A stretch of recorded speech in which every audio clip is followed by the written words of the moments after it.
building NASA clearance tomorrow that wouldn't allow them to travel today. But I'm actually real close friends with Mike, and I've known Mike a long time. We worked together at Los Alamos for about 5 years before he went to NASA. And he went to NASA about 3 years ago, and has been pushing space vision systems really well within NASA and getting NASA management sold on the idea. So I'm going to talk mostly, what presentation that he sent me, and throw in a few of my own things, but generally talk about the current state of space vision systems and what research and development is going on right now. I'm not sure what the technical level of the audience is. We're more used to giving talks at engineering conferences, but to distinguish, really, we try not to say space nuclear power because that's very broad. It could include radioisotope fission, fusion, even antimatter that you could put under that same hat. So we're really referring to space fission systems, where an RTG, or radioisotope system, looks at decay of some isotope. All systems flown today, I believe, use plutonium-238 because its half-life is just right. It's pretty easy to shield, and where you just wait for the decay of plutonium and get out 5.6 MeVs per decay, and that comes out to a power density of 0.5 watts per gram. So it's a real reliable source.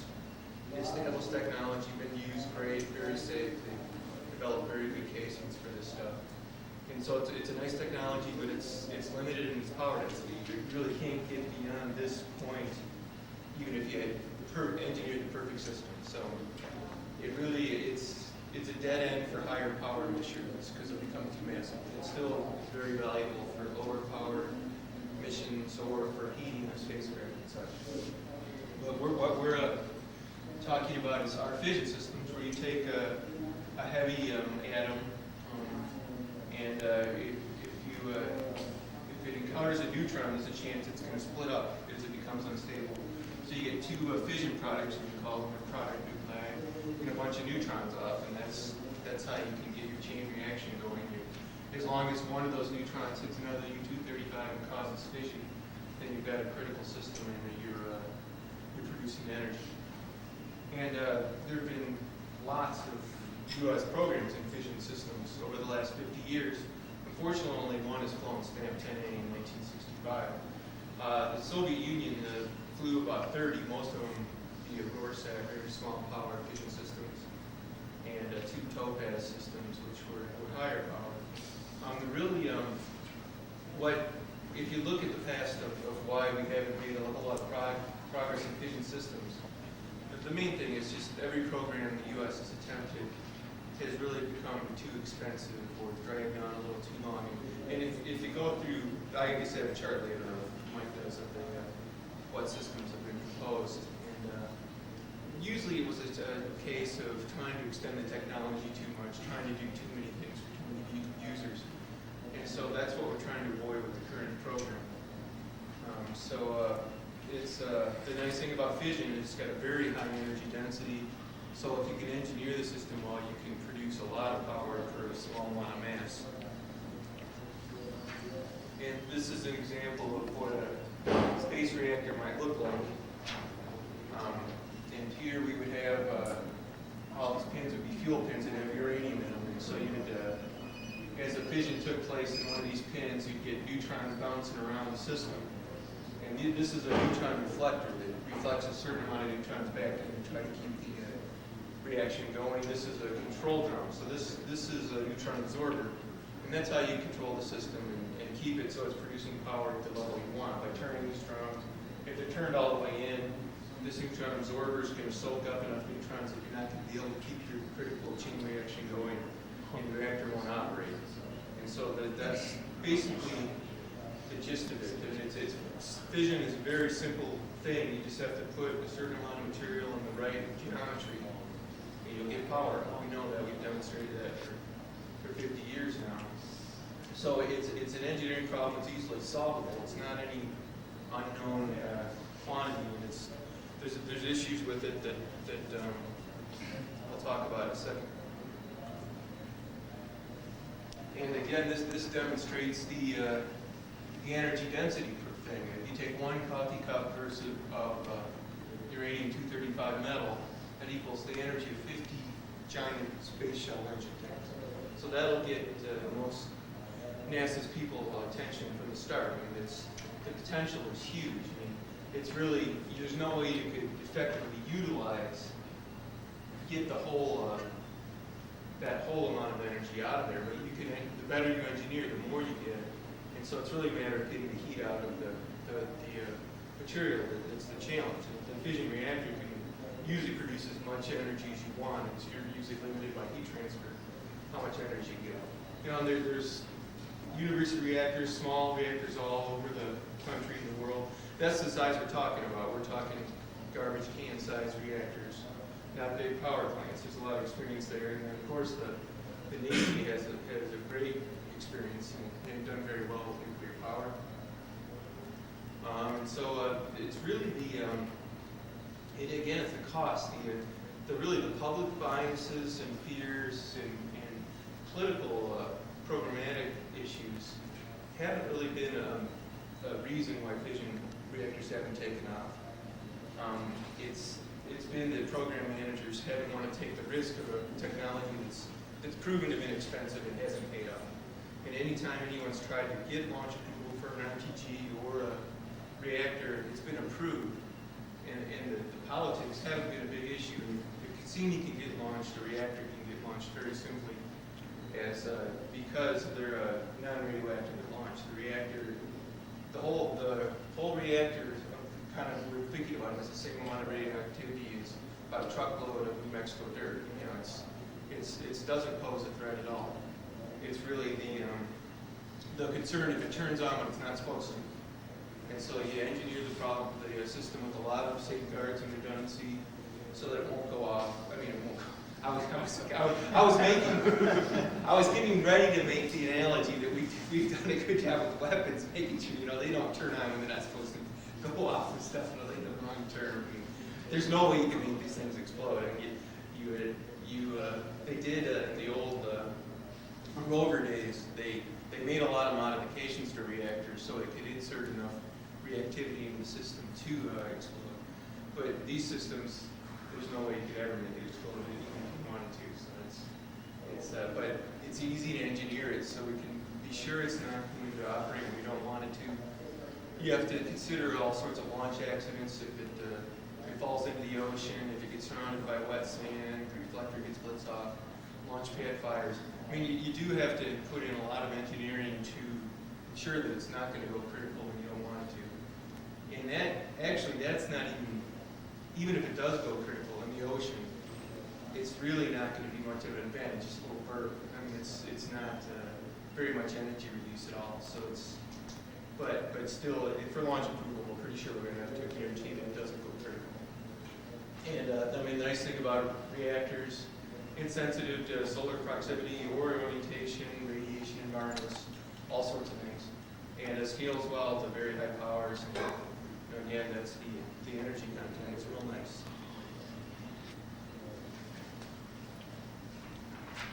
This is kind of a list of most programs that have been attempted.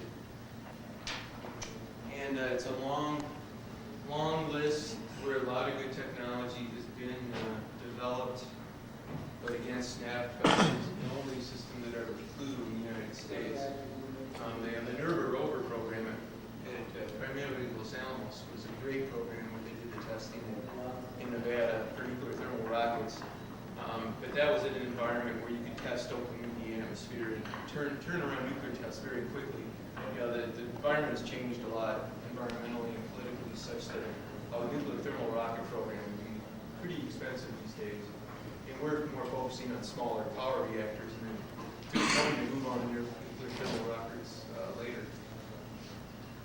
Now the real nice thing in terms of being a space reactor designer is that a lot of advances have been made due to other space system design and trusted design. Power conversion has really improved over the last 20, 30 years. The Brayton systems and Stirling systems have been developed that have already shown very good lifetimes, very good efficiencies.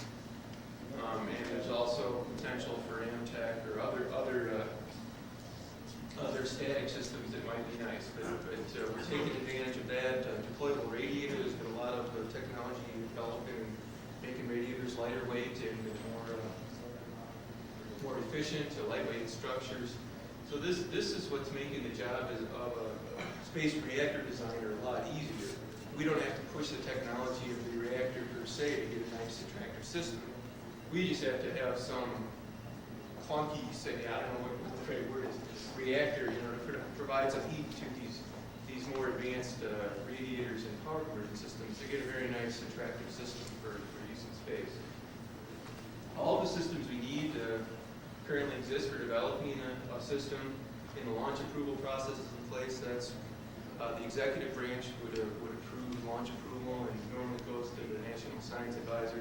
And there's a review panel called the International Safety Review Panel insert that provides a report and basically the recommendation to the executive branch. And again, that's a well-known process, and we believe it should not be too much of an issue again because there is no radioactivity at launch, and there's several ways we can guarantee that it's going to stay subcritical. So again, if Cassini can get approved, we're pretty sure that this can get approved rather easily. And again, we have our codes have improved and computers have improved. And right now we've got to the point where we're verifying our nuclear weapons with codes only. So I mean that should say that we can do quite a bit just with the codes for the reactor design. Even though testing is still the key. We've got a lot of ways to try to make testing inexpensive and prototypic. So what really NASA, from the NASA perspective, they're talking about phases of systems. So the phase 1 systems are really the things we can build with existing technology without any development, test easily, and maybe they're not going to have the best performance, but they're going to have good enough performance that it's already an order of magnitude step over fission and radioisotope systems, but not going for the Starship Enterprise before some much less ambitious system. So phase 1, really these are the systems I've been working on at Los Alamos. And really the focus is on safety, cost, and schedule, not on getting an extra kilowatt per kilogram out of your system. Starting from safety, really the first thing we do is look at the safety of this launch accident safety issue. Because that could be something that could bite you later on if you're not ready for it when you try to get launch approval. So first thing we do with any system design is do those sort of checks. And then really we're trying to find a system that has a lower cost and schedule. We know that the lifetime of programs, if it's more than like 5 years, really becomes a tough sell to get funding for.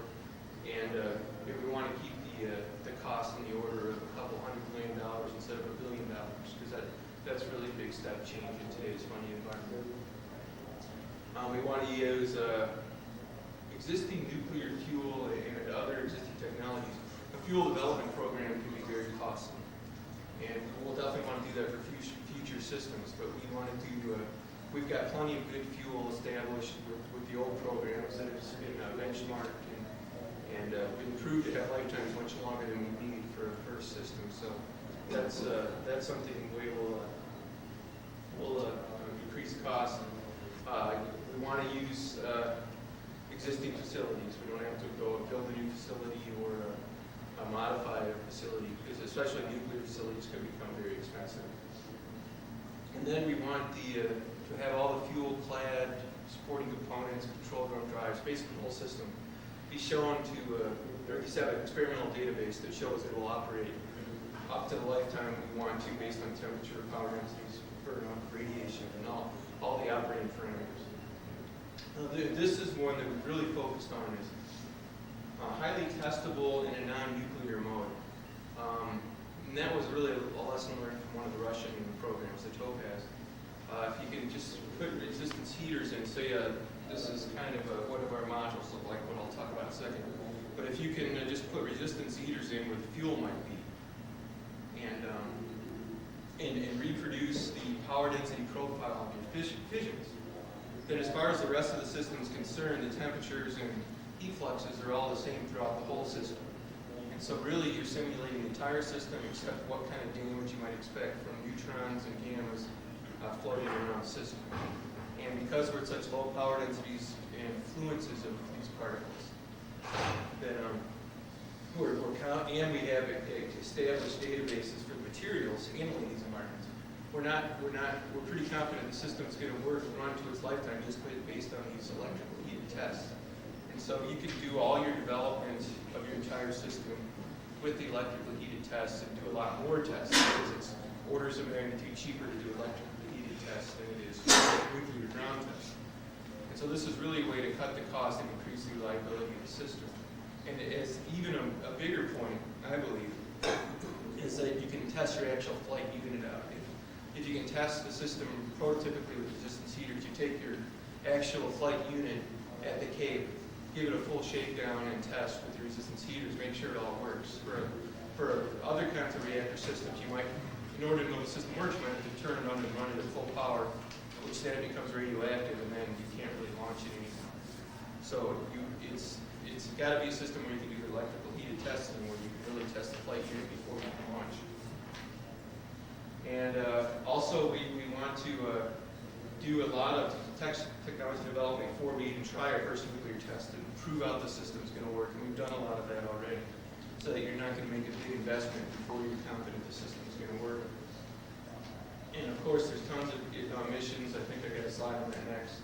And then almost everything you develop in the phase 1 system will be tractable to phase 2 and phase 3 systems. It's really just getting the technology going, getting used to dealing with higher energy densities. A phase 2 system would be a nuclear thermal rocket, similar to what rover Nerva technology was, and maybe a little higher performance, or power reactors up to the several megawatt class, maybe up to the 5 megawatt class that could be used to drive electric thrusters for a manned Mars mission. A friend Chen Diaz at JPL with the astronauts, has proposed this manned Mars mission that uses nuclear electric propulsion with his Vasimir plasma electric propulsion system. So here you might have to develop some fuels, construct some pretty costly facilities, and then show whether you could perform a full threat ground test is going to be a big issue. But once you've established that fission technology is as great as we all say it is, and used it in space, then this isn't too ambitious to expect the funding to increase at this kind of level. And then further down, you can still use fission for some really high efficiency systems, very high specific impulse by using plasma core rockets or other things. I mean, if you look at it, a fusion system, once you get down to doing the engineering, a fusion system really doesn't give you much better performance than even a phase 2 system because of what you have to do with all the high energy neutrons to slow them down or other particles. It depends what kind of fusion you're looking at, but for the path of fission gets you pretty much as high performance as any other system can get you, at least with the materials we have today.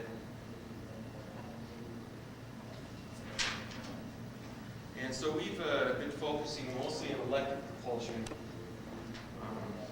because it is, again, it's a lot simpler technology to develop from the nuclear standpoint, and we have a lot more existing data.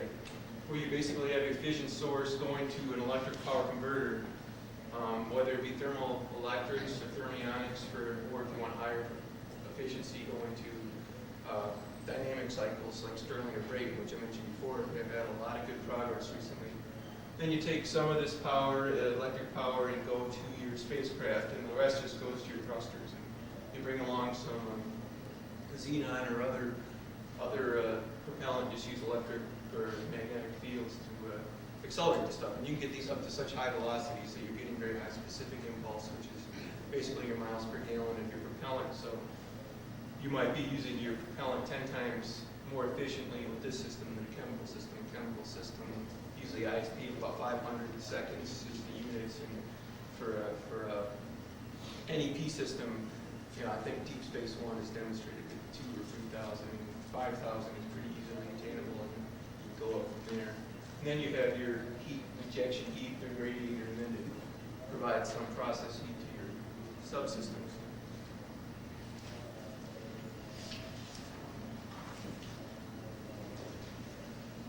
It's pretty, it becomes pretty obvious that outer solar system missions, will have to be nuclear powered, whether it's fission or radioisotope. And the radioisotope systems can do some of these outer planet missions, but it really limits your science and your travel times. The difference between the Pluto Kuiper mission for radioisotope system, you're generally going to have a 30-minute flyby to try to get as much data as you can, as opposed to a fission system where you can go into orbit around Pluto as long as you want with lots of power to get good data. And of course, you can provide a lot of energy to the payload besides the transit time. Fission, a fission electric propulsion system could completely eliminate the need or the requirement for RTQs. There's still lots of places you might want to use a radioisotope source, but there's a lot of questions on where we're going to get future radioisotope material. It's very expensive, and it's a little bit of a political hotball. So the nice thing is that you don't have to depend on RTGs that you can eventually develop fission systems. And of course, the flexibility, because of the high specific impulse propulsion, gives you a lot of flexibility. We're looking at Delta IV class vehicles to get pretty high power fission systems in the order of 300 kilowatts thermal or 100 kilowatts electric into space.